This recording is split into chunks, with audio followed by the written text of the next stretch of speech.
Okay, so in the last class, we were talking about these type of questions in which we have bond energies and we need to find out the reaction is exothermic or endothermic by the bond energies, right? So there is one more question we have.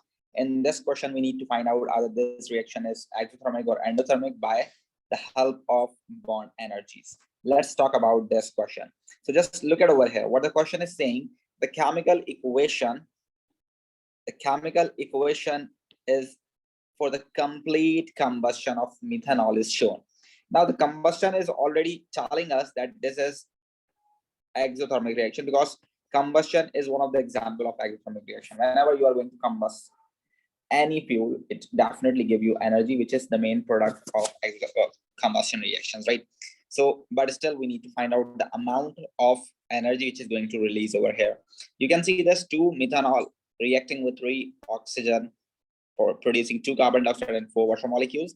This is the equation in terms of bonds, right? They gave us the bond energies of carbon, hydrogen, carbon, oxygen, hydrogen, oxygen, oxygen, oxygen double bond, carbon and oxygen double bond, right? Bacho? Now let's talk about the solution. They are saying energy needed to break the bonds. We know that these all bonds should be broken down, and the energy required to break all these bonds is actually the energy which is needed to break the bonds, right? So just look at over here. Right now, we have 3 bonds of carbon to hydrogen. These are 3 bonds, carbon to hydrogen, 3 bonds, right? So if you talk about carbon to hydrogen, so we have in a single molecule, we have 3 bonds. But right now we have 2 molecules. You can see this. So it means it should be 2 into 3. Plus, in a single molecule, we have carbon to hydrogen 1 bond. Oh, sorry, carbon to oxygen 1 bond and oxygen to hydrogen 1 bond. So in 2 molecules, there should be 2 molecules over there as well. So it should be 2 C to O bonds and there should be 2 O to H bonds, right? Along with 3 oxygen double bonds, right?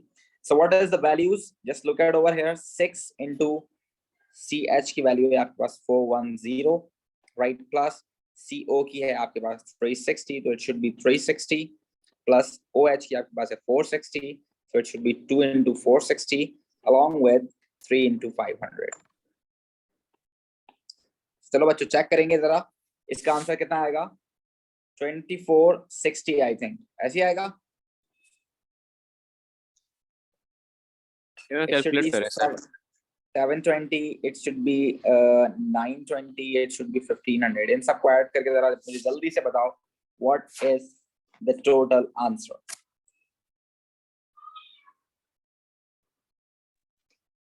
I think it should be. Sir, इसका answer 5600. It's 5600.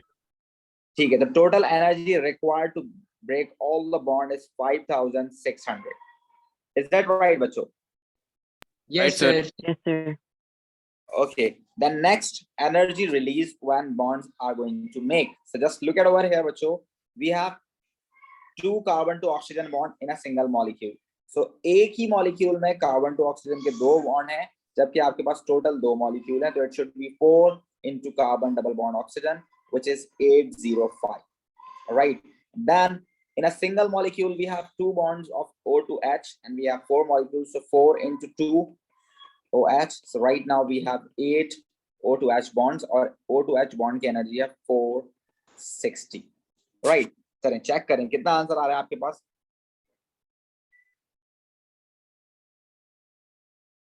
Sir इसका answer आ रहा है 590. कितना answer आ रहा है? 5290. 6900 नहीं है? Yes, 6900 is the right answer. ठीक है, 6900 answer आ रहा है. Now just look at over here, बच्चों. We need to find out the energy difference first. So what is the energy difference? 6900 and 5600 को जब आपने solve किया, it will give you 1300 kilojoules energy. It is giving you what? 1300 kilojoules energy. So you can see this. अगर ये पूरी equation की बात करोगे आप लोग, इस पूरी इक्वेशन की बात करोगे, पूरी इक्वेशन में जो एनर्जी रिलीज हो रही है, it is 1300 kilojoules energy. But right now in the whole equation, you need to see that you are using 2 moles of methanol for the combustion. तो आप 2 मोल यूज कर रहे हो मिथानॉल के, तो अगर 1 मोल होगा तो कितनी एनर्जी रिलीज होगी बच्चों? 1300 divide by 2, it will give you 650 energy kilo joules per mole. अब आप यूज कर सकते हो पर मोल, बिकॉज पर मोल इज ओनली फॉर 1 मोल। तो अभी इक्वेशन में 2 मोल्स थे, तो इस पूरी इक्वेशन की जो एनर्जी रिलीज हो रही थी वो 1300 थी। If you want to find out for 1 mole, so you need to divide the answer by 2. Am I clear, every one of you? Yes, sir, right. Yes, sir. Yes. So these types of question we were talking about in the last class, and now today we are moving towards the second most important part of this chapter, which is energy profile diagram. Which is energy profile diagram. This is the second most important part of this chapter, right? इस chapter में energy profile diagram आपको बनाना आनी चाहिए, जो कि आपके पास 3 to 4 marks के लिए पेपर में आ सकती है, राइट बच्चों? You're right, sir. चलें सॉल्व करते हैं इसको। Now, first of all, we are solving for exothermic reaction. If you talk about exothermic reaction, बच्चों, why we are going to do exothermic reaction? Why we are doing exothermic reaction while we are going to cook something in our house? Walaikum salam, bete. Yes, we are just going to start the lecture right now, so you can join with us with the energy profile diagram. Okay, so exothermic reaction. Why we are going to do exothermic reaction in our houses for the cooking purpose? Because we want heat. So actually, heat is one of the main product of exothermic reactions, right? So for suppose if I just write the general equation for exothermic reaction, बच्चों, so it will be like this: कि reactant product में convert होगा, and along with one of the main product is energy which it releases, right? So energy जो release कर रहा है, it is also one of the product, right or not? Right, sir. For suppose आप घर के अंदर methane gas burn करते हो, which is known as sweet gas in our houses, right? उसको हमने बर्न किया, so we will have carbon dioxide and water produce. हमारे पास क्या बन गया? कार्बन डाइऑक्साइड और वाटर बन गया। अब आप जरा मुझे ये बताओ बच्चों, खाना पकाते वक्त कार्बन डाइऑक्साइड और वाटर का क्या काम? ठीक है ना, अब जो हम फ्यूल कंबस्ट कर रहे हैं, हम जो मीथेन गैस को कंबस्ट कर रहे हैं, हम उसको आग लगा के एनर्जी प्रोड्यूस कर रहे हैं, खाना बना रहे हैं, तो आप यकीन करें कि खाना बनाते वक्त बिरयानी बना रहे हो या कढ़ाई, उसमें कार्बन डाइऑक्साइड और पानी का जरा सा भी काम नहीं है। तो एक्चुअली जो वर्कआउट कर रहा है आपके पास वहां पर, वो है एनर्जी। तो energy is one of the product which is of this reaction. Exothermic reaction में energy जो release हो रही है, it is actually one of the product which is matter for us. हमें एनर्जी चाहिए जब भी हम मीथेन गैस को कंबस्ट कर रहे हैं। हमें कार्बन डाइऑक्साइड और पानी नहीं चाहिए, वो तो वैसे भी रिमूव हो रहा है, वैसे ही जा रहा है, वो हवा में जा रहा है और जो है ना पॉल्यूशन कर रहा है वहां पर। हमें उससे कोई सरोकार नहीं है। खाना बनाने के लिए हमें चाहिए एनर्जी, तो energy is one of the product of exothermic reaction. Is that right? So reactant जब भी प्रोडक्ट में कन्वर्ट होगा, एनर्जी और प्रोडक्ट बनाएगा। Is that clear? Yes, sir. Yes, So sir. according to the mass, according to the simple mass, बच्चों, which one is having greater energy? Just look at over here. इन दोनों का सम इस अकेले के बराबर है, तो बताएं किसकी एनर्जी ज्यादा होगी? Reactant. Yes. So you need to remember this. In exothermic reaction, reactants has greater energy, right? So you can say that reactants have greater energy. Am I clear, every one of you? Yes, sir. Yes, sir. चलें, तो अब हम बना लेते हैं इसकी energy profile diagram. So first of all, if you are drawing energy profile diagram, so you need to keep remember, आपके पास एक्स एक्सिस पर होता है रिएक्शन पाथवे। एक्स एक्सिस पर आपके होता है रिएक्शन पाथवे। रिएक्शन पाथवे का मतलब होता है कि रिएक्शन किस तरफ प्रोसीड कर रहा है। So we know that reactant से प्रोडक्ट बनता है, तो पहले रिएक्टेंट लिखा जाता है, फिर प्रोडक्ट लिखा जाता है। तो दिस इज रिएक्शन पाथवे। और यहाँ वाई एक्सिस पर आपके पास आ जाती है एनर्जी। जी बेटे, सर रिएक्शन पाथवे का मतलब, रिएक्शन पाथवे का मतलब है, आप देखो, this is the reaction pathway. पहले रिएक्टेंट आ गया है ना, फिर उसके बाद आप प्रोडक्ट लिखते हो, सही है ना? Okay sir. So this is known as reaction pathway.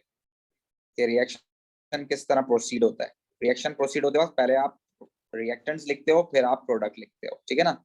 Now over here we have energy. यहाँ पर हमारे पास क्या है बच्चों? Energy. You just need to keep remember कि अगर हम इस ग्राफ के दो पोर्शन बनाएं, just like this, कि मैं इसके दो पोर्शन बना लूं, तो ये वाला portion should be reactant, this वाला reaction will be product, right? Right, sir. Right? Yes, And sir. अभी मुझे बताएं आपके पास एनर्जी किसकी ज्यादा है, रिएक्टेंट की या प्रोडक्ट की? Sir reactant. तो ऊपर एनर्जी के एक्सेस पर ऊपर कौन आना चाहिए? एनर्जी के एक्सेस पर आपके पास रिएक्टेंट ऊपर आना चाहिए और प्रोडक्ट सर। आपके पास आनी चाहिए नीचे। इज दैट क्लियर बच्चों? Yes, sir. Yes sir clear. Now we just need to connect these.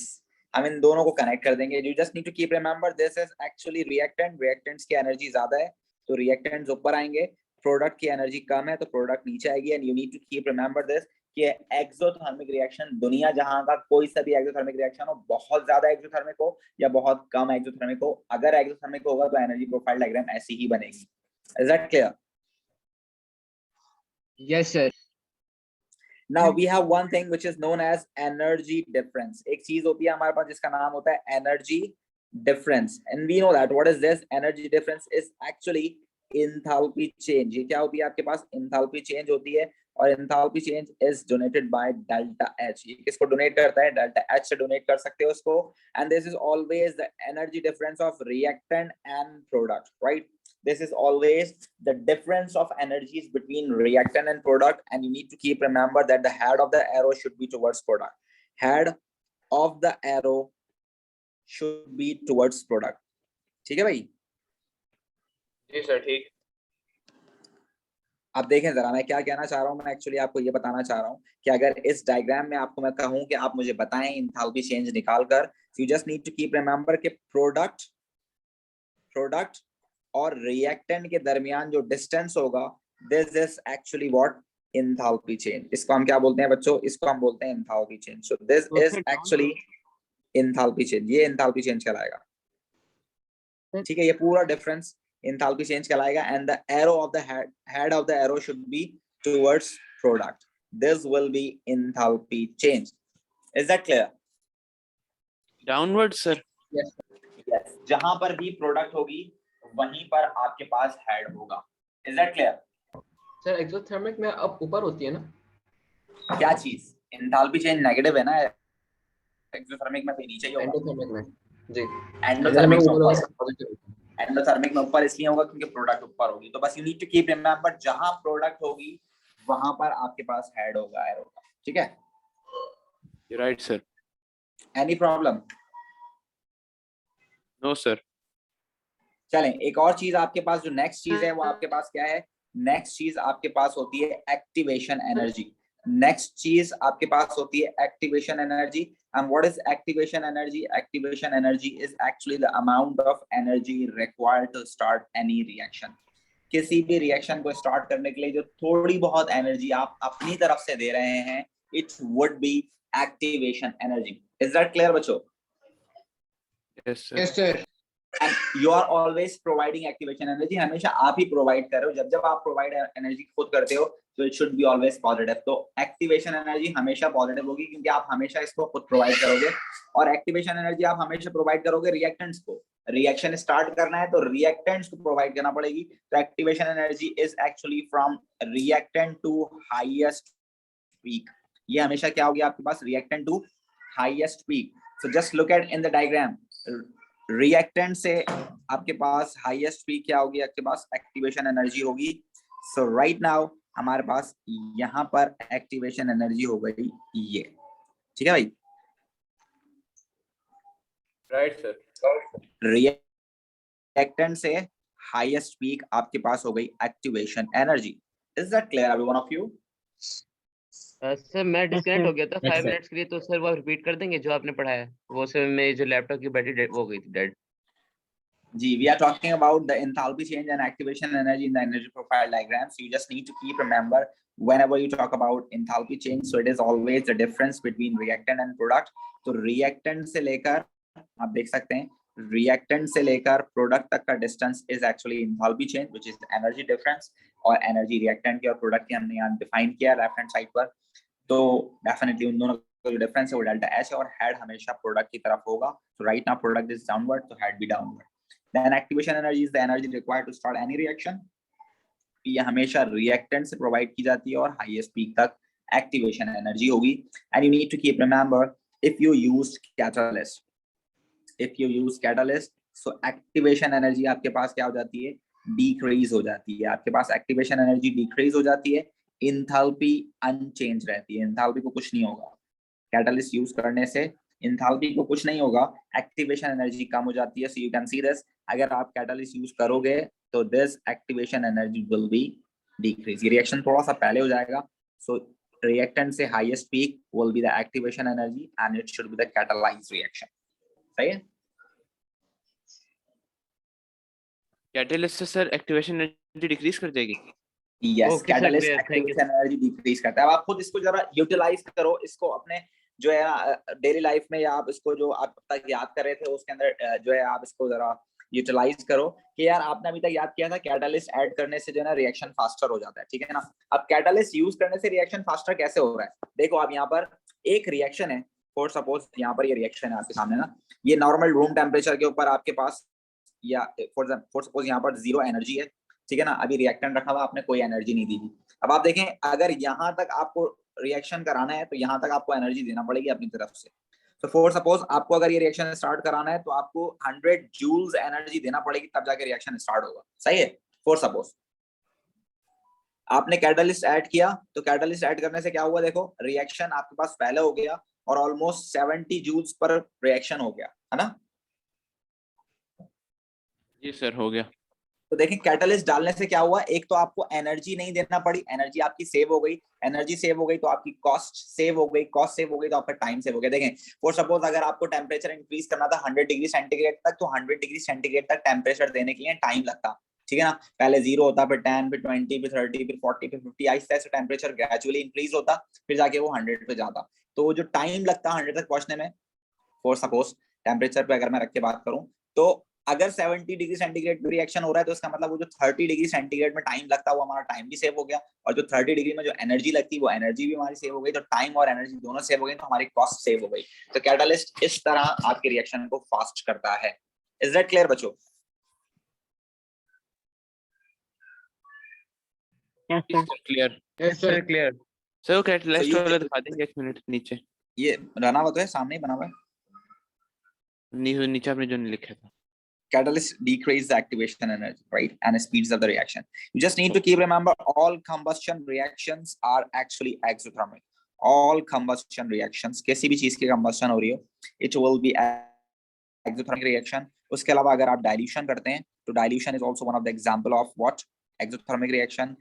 Neutralization आप reaction करोगे तो it is also one of the example of what? Exothermic reaction.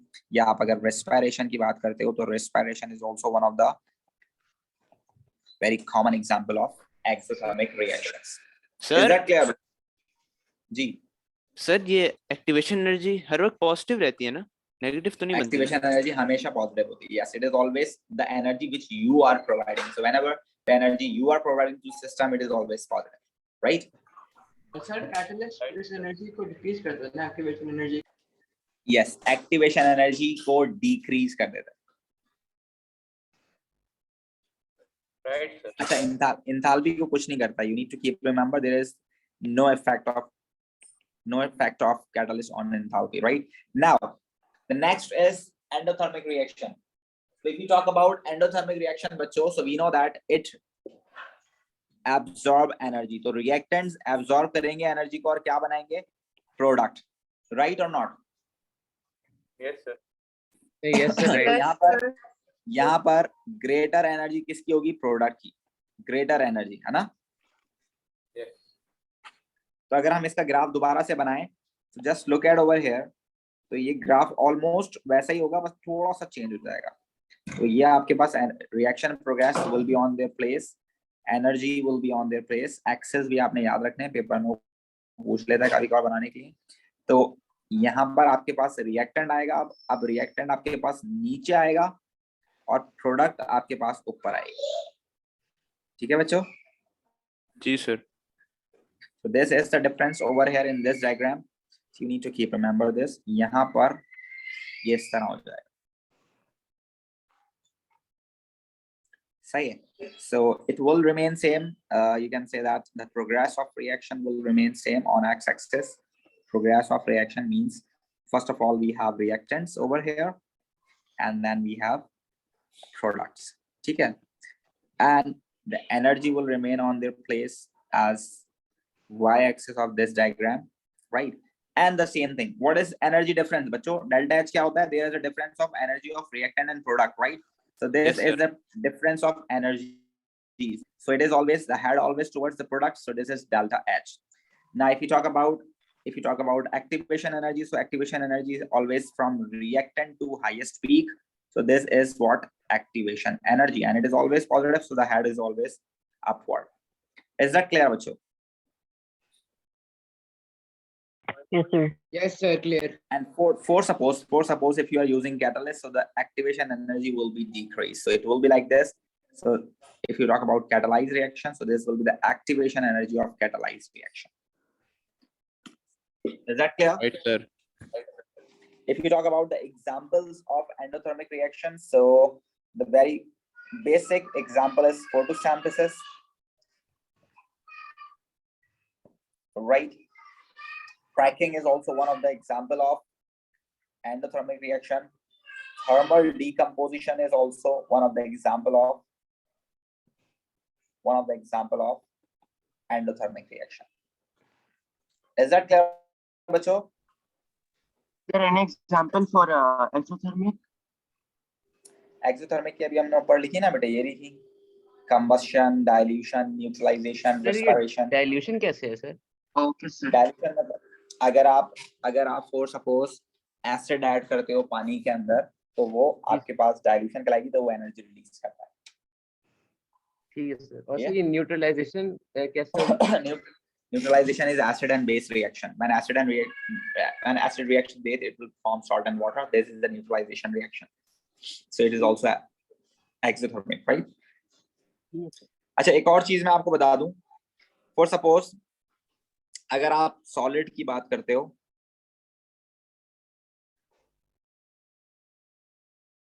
और आप लिक्विड की बात करते हो, सॉलिड आइस जो होती है वो मेल्ट होती है और लिक्विड बनाती है, राइट? मेल्टिंग। बच्चों, अगर आप आइस को निकाल कर बाहर रखोगे तो आइस क्या करती है? वो सराउंडिंग का टेम्परेचर एब्सॉर्ब करती है और मेल्ट हो जाती है। तो melting is actually endothermic reaction. सही है? इसी तरह लिक्विड्स को अगर आप गैस में कन्वर्ट करेंगे तो वो एनर्जी को एब्सॉर्ब करेगा और एब्सॉर्ब करने के बाद फिर वो जो है कन्वर्ट होगा गैसियस स्टेट में। तो evaporation is also endothermic reaction, same as it is अगर solid I gas have a question. जी बेटा पूछे। Sir, it's not related to this topic, but जब हम आइस निकालते हैं और जब हम उसे टच करते हैं तो वो मतलब स्टिक क्यों जाते हैं हमारे हैंड पे या फिंगर्स पे? स्टिक हो जाती है मतलब चिपक जाती है। Yes. अब उसके लिए क्या करें? आप हाथ धो के इस्तेमाल करें इसको। नहीं, वैसे होती क्यों है वो? ठीक है, आइस आपके पास है, आप अगर आइस आपके हाथ पर चिपक रही है तो उसका रीजन बहुत सारे हो सकते हैं। लोग इनको छोड़ देते हैं, हम लोग टेक्निकल बातें ना मैसेज पे करते हैं, ठीक है ना? चलो फिलहाल हम इसको कंप्लीट करते हैं, उसके बाद हम कुछ क्वेश्चंस करेंगे इसके। ये सारे रिएक्शंस आप देखें, जब भी सॉलिड लिक्विड में कन्वर्ट होगा, लिक्विड गैस में कन्वर्ट होगा या सॉलिड गैस में कन्वर्ट होगा, तो they all are endothermic reaction. और इनके जो बैकवर्ड रिएक्शंस होंगे वो सारे एक्सो होंगे। इनके सारे बैकवर्ड रिएक्शंस आपके पास एक्सो होंगे, ठीक है ना? सो अगर आप फ्रीजिंग की बात करते हो तो फ्रीजिंग इज एक्सो, ठीक है ना? क्योंकि इनके अंदर हीट जो है रिलीज हो रही है, मतलब जो एनर्जी है। Yes absolutely. Okay sir. और यहाँ पर आप कंडेंसेशन की बात करोगे तो कंडेंसेशन भी एक्सो होगा, और अगर आप सॉलिडिफिकेशन की बात करोगे तो सॉलिडिफिकेशन भी आपके पास एक्सो होगा, ठीक है ना? तो ये आपके काम आ सकता है क्वेश्चन आंसर्स में, एमसीक्यूज में। तो इसीलिए मैंने आपको ये ग्राफ भी बना के दिखा दिया ताकि आपको स्टेट चेंजेस का भी आइडिया रहे, कौन सी स्टेट चेंजेस आपके पास एक्सो है, कौन सी एंडो है, और ठीक है, ये आपको बताना चाहिए। सही है भाई? Right sir. Is that clear every one of you? Yes, sir. Yes sir.